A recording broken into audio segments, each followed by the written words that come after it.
नमस्कार, शब्द सांची विंध्य के समाचार बुलेटिन में आपका स्वागत है। मैं हूं आपके साथ न्याजिया। शुरुआत करते हैं हेडलाइन से। रीवा में मानव श्रृंखला और नुक्कड़ नाटक से दिया नशा मुक्ति का संदेश। माउंट एल्ब्रस फतह करने वाली अंजना सिंह को डिप्टी सीएम ने दी बधाई, किया आमंत्रित। रीवा में दूध व्यापारी पर तलवार से जानलेवा हमला कर नाले में फेंका। रीवा में घर जमाई ना बनने पर साले ने जीजा को मारी गोली। रीवा में डिक्की से 70,000 की चोरी, पुलिस बोली पता लगाना मुश्किल। रीवा में साइको अपराधी गिरफ्तार, मॉर्निंग वॉकर्स को बनाता था निशाना। एएसआई की हत्या का भी आरोपी। रीवा में मजदूर महासंघ के सम्मेलन की तैयारियां शुरू। रीवा में आउटसोर्स कर्मचारियों ने मांगे पूरी न होने पर उग्र आंदोलन की दी चेतावनी। मऊगंज में फिर हिंसा, मारपीट में एक गंभीर, गांव में तनाव। शहडोल में मेडिकल छात्रों पर एफआईआर, रेस्टोरेंट संचालक से मारपीट तोड़फोड़ का आरोप। और मध्य प्रदेश में भारी बारिश का कहर, कई जिलों में बाढ़। जादू देखा है, हम दिखाते हैं। आप सोचिए, हम बनाते हैं। अपने घर या ऑफिस को सजाएं मनपसंद डिजाइन के कस्टमाइज वॉलपेपर्स, ब्लाइंड्स, पेंटिंग्स और लेजर कटिंग से बनी आकर्षक चीजों से। आज ही कॉल कीजिए 7611125428, क्योंकि आपकी कल्पनाओं को पंख देना भी जरूरी है।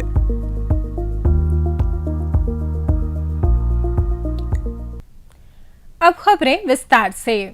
रीवा के स्पोर्ट्स कॉम्प्लेक्स में नशे से दूरी है जरूरी पखवाड़े का समापन मानव श्रृंखला बनाकर किया गया। रीवा पुलिस द्वारा आयोजित इस कार्यक्रम में बच्चों और युवाओं को नशे के दुष्प्रभावों के बारे में जागरूक किया गया। नुक्कड़ नाटक के माध्यम से शराब, तंबाकू, पान, सिगरेट जैसे नशीले पदार्थों के हानिकारक प्रभावों को दर्शाया गया। कार्यक्रम में आईजी गौरव राजपूत, डीआईजी राजेश सिंह, एसपी विवेक सिंह और नशा मुक्ति अभियान के प्रणेता सुजीत द्विवेदी ने हिस्सा लिया।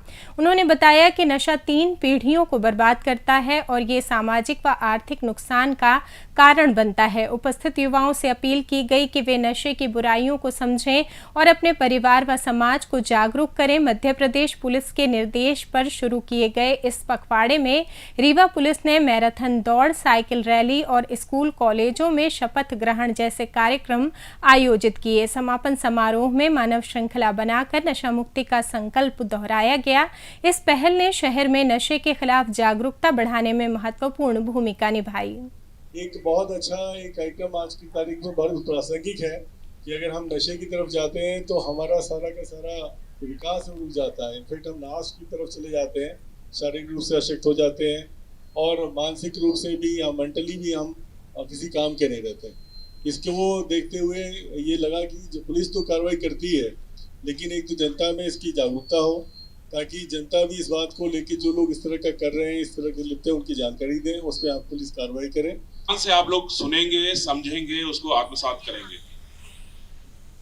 जो ये पूरा एक अभियान है, ये सिर्फ हम 15 दिन का अभियान नहीं रखना चाहते, ये जीवन भर का अभियान हमारा होना चाहिए। जो यहाँ बच्चे हैं, चाहे वो 6th, 7th, 8th, 9th, 10th किसी भी क्लास के हो, जो अभिभावक हैं, टीचर्स हैं, ये सिर्फ एक अभियान 15 दिन का नहीं, जीवन भर का होना चाहिए।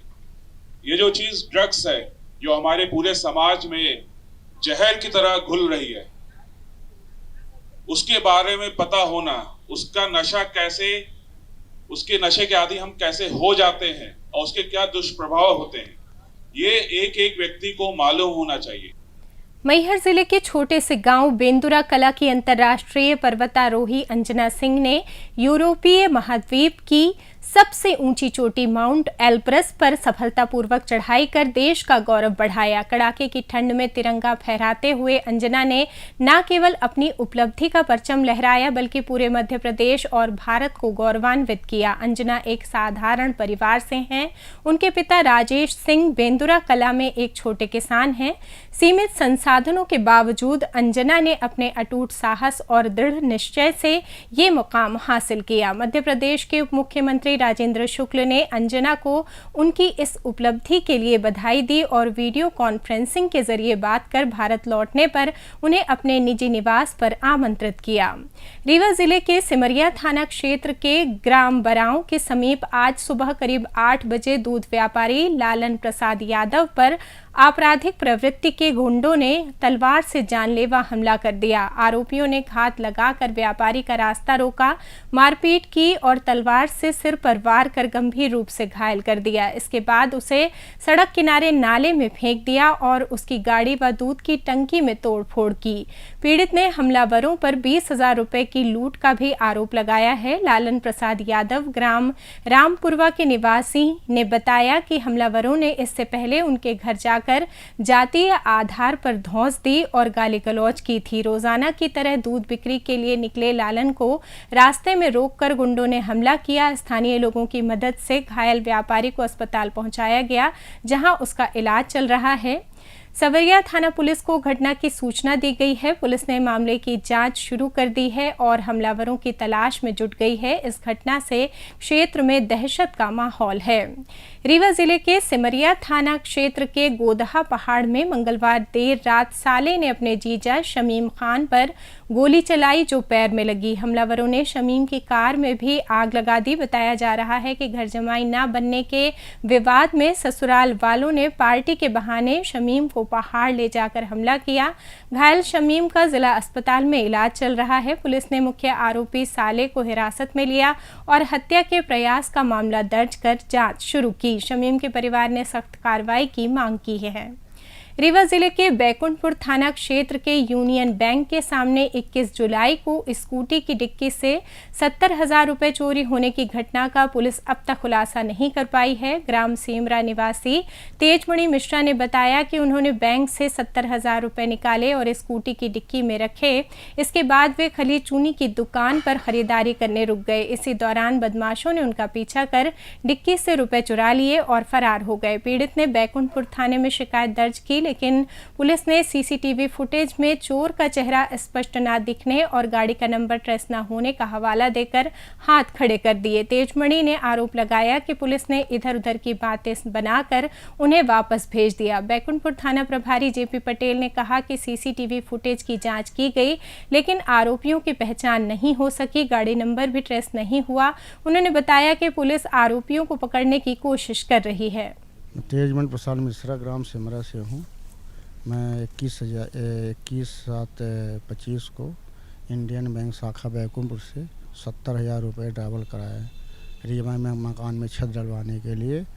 तो वहीं से पैसा निकाला, पता नहीं बदमाश कहाँ से लगे हो। और फिर इसके बाद आया तो समयलाल साहू के यहाँ 5 किलो गाय के लिए खरी लेने लगा और मुश्किल से 3 मिनट में बदमाश पीछे से लगे थे और वो मेरा पैसा पार कर दिए। दूसरी चाबी बनवा के गाड़ी के मेरी डिग्गी आधी अंगूठी बाहर थी, अंगूठी भी डली थी उसमें, और पासबुक भी ले गए और प्लस दवाई भी ले गए। खेत के लिए दवाई लिया था 1,000 रुपये की, वो भी ले गए। और 70,000 रुपये सर। पुलिस इसमें अब तक क्या कर रही है? पुलिस सीसी कैमरा से बैंक से फुटेज मंगवाए, पुलिस प्रयास किए और उनको चोरों की। पुलिस का क्या कहना है? पुलिस बोल रहे हैं कि भी फुटेज में दिखवा रहे हैं और चल कर रहे हैं, कार्रवाई कर रहे हैं। आज तक कोई कार्रवाई नहीं है। फुटेज के अनुसार चोर पहचान में आ रहा है। वो बैंक से भी अच्छा पीछा कर रहा है मेरा, भीतर से बाहर कर रहा है और फिर रास्ते में कोई फुटेज लिया गया, फुटेज में भी मेरा पीछा किया और यही घटना है। तो कोई का आश्वासन नहीं मिला। बस पुलिस हाँ कर रही है कि देख ढूंढवाएंगे और करीब 1 हफ्ते से ज़्यादा हो गया, 21 हो गए। तो यही मेरा प्रार्थना है कि दिलवाया जाए। रीवा जिले की समान थाना पुलिस ने मॉर्निंग वॉक पर लोगों को निशाना बनाने वाले साइको अपराधी मनीष उर्फ नंदी यादव को गिरफ्तार किया है। आरोपी महिलाओं, पुरुषों और बुजुर्गों पर हमला कर लूटपाट करता था। 5 साल पहले उसने एक एएसआई की हत्या की थी। हाल ही में एक महिला पर हमला और बाइक चोरी के बाद पुलिस ने 37 सीसीटीवी फुटेज खंगालकर उसे अकोला बस्ती रतहरा से पकड़ा। चोरी की बाइक बरामद की गई। मनीष ने श्यामकली नामदेव पर डंडे से हमला कर उनके गहने लूटे थे। उसके खिलाफ दर्जन भर मामले दर्ज हैं। पुलिस ने उसे न्यायालय में पेश किया है और सख्त कार्रवाई की चेतावनी दी है। इस गिरफ्तारी से मॉर्निंग वॉकर्स में राहत है। भारतीय मजदूर संघ से संबद्ध अखिल भारतीय कृषि एवं ग्रामीण मजदूर महासंघ की जिला रीवा इकाई की बैठक भारतीय मजदूर संघ कार्यालय में हुई। जिला अध्यक्ष सुरेश त्रिपाठी की अध्यक्षता में हुई बैठक में मुख्य अतिथि रमाशंकर तिवारी और विशिष्ट अतिथि विकास शुक्ला, प्रमोद तिवारी, प्रमोद सिंह व दीपक उपाध्याय मौजूद रहे। बैठक में 17 और 18 अगस्त को पंचम पैलेस मैरिज गार्डन बोदाबाग में होने वाली अखिल भारतीय कार्य समिति की बैठक की तैयारियों पर चर्चा हुई। इसके लिए आवास, भोजन, परिवहन और सहयोग राशि संग्रहण कमेटियों का गठन किया गया। 19 अगस्त को रीवा संभाग का सम्मेलन भी आयोजित होगा। बैठक में जयंती लाल, वी राधाकृष्णन, के.एन. मोहनन, संजय सिंह, हरेंद्र सिंह सहित देश के 16 प्रांतों के प्रतिनिधियों के शामिल होने की जानकारी दी गई। विंध्य आउटसोर्स कर्मचारी संगठन ने विद्युत विभाग के मुख्य अभियंता कार्यालय में ज्ञापन सौंपकर आउटसोर्स कर्मचारियों के शोषण का आरोप लगाया। संगठन ने मांग की है कि 40-50 किलोमीटर दूर स्थानांतरित कर्मचारियों को यथास्थान रखा जाए, त्योहार भत्ता दिया जाए, निलंबित और निकाले गए कर्मचारियों की बहाली हो। पदाधिकारियों ने कहा कि 2008 से सेवा दे रहे 2000 कर्मचारियों का भ्रष्टाचार के कारण शोषण हो रहा है। 8,000 रुपए वेतन में दूरस्थ स्थानांतरण संभव नहीं। संगठन ने चेतावनी दी कि मांगे न मानी गई तो रीवा के चारों डिवीजनों में हड़ताल होगी, जिसकी जिम्मेदारी विभाग और शासन की होगी। मोगन जिले के शाहपुर थाना क्षेत्र के बहमागढ़ गांव में पुरानी रंजिश के चलते दो पक्षों में हिंसक झड़प हुई। मारपीट में कमलेश साकेत गंभीर रूप से घायल हो गए, जिन्हें मऊगंज के सिविल अस्पताल से रीवा के संजय गांधी अस्पताल रेफर किया गया, जबकि सुरेश यादव का इलाज मऊगंज में जारी है। जानकारी के मुताबिक एक पक्ष ने नशे में धुत होकर गाली गलौज शुरू की, जिसके बाद दो अन्य लोग लाठियों के साथ आए और मारपीट शुरू कर दी। कमलेश के सिर पर लाठियों से हमला हुआ, जिसमें वो बेहोश हो गए। पुलिस ने राजकुमार साकेत, अजय साकेत और प्रभु कोल के खिलाफ मामला दर्ज किया है। बताया जा रहा है कि भूमि विवाद के चलते दोनों पक्षों में लंबे समय से तनाव था।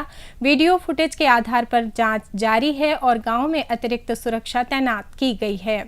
बिरसा मुंडा मेडिकल कॉलेज शहडोल के 6 से अधिक MBBS छात्रों के खिलाफ बुधवार को सुहागपुर थाने में BNS की धाराओं में FIR दर्ज की गई। छात्रों ने मेडिकल कॉलेज के पास एक रेस्टोरेंट में तोड़फोड़ की और संचालक नंदलाल नागर के साथ मारपीट की। घटना का वीडियो वायरल हुआ, जिसमें दर्जन भर छात्र मारपीट और तोड़फोड़ करते दिखे। विवाद की वजह मंथली टिफिन का बकाया भुगतान था। संचालक द्वारा पैसे मांगने पर नाराज छात्रों ने सोमवार शाम रेस्टोरेंट में हंगामा किया। संचालक को बंधक बनाकर सुनसान जगह पर ले जाकर बेरहमी से पीटा, जिससे वो बेहोश हो गया। पीड़ित का इलाज ICU में चल रहा है। पुलिस जांच कर रही है, लेकिन मेडिकल कॉलेज प्रबंधन ने अभी तक कोई कार्रवाई नहीं की। मौसम की बात करें तो मध्य प्रदेश में भारी बारिश से श्योपुर, गुना, नर्मदापुरम, विदिशा और शिवपुरी समेत कई जिले बाढ़ से प्रभावित हैं। श्योपुर के बड़ौदा में नेशनल हाईवे 552 की पुलिया टूटने से ट्रैफिक ठप हो गया। सीप नदी के उफान पर होने से मानपुर के सरकारी अस्पताल में फंसे 12 मरीजों को SDRF ने सुरक्षित निकाला। गुना में 24 घंटे में 12.92 इंच बारिश हुई। कलोरा बांध 15 फीट टूटा, जिससे गांव में के जलमग्न होने का खतरा है। NDRF और सेना को तैनात किया गया है। नर्मदापुरम के सुहागपुर में 7 मकानों में पानी घुसा। विदिशा में बेतवा नदी का जलस्तर बढ़ने से मंदिर डूबे। भोपाल, नर्मदापुरम और अशोकनगर में स्कूल बंद किए गए। शिवपुरी के पचावली गांव में 30 स्कूली बच्चे बाढ़ में फंसे, जिन्हें सरपंच के घर में ठहराया गया।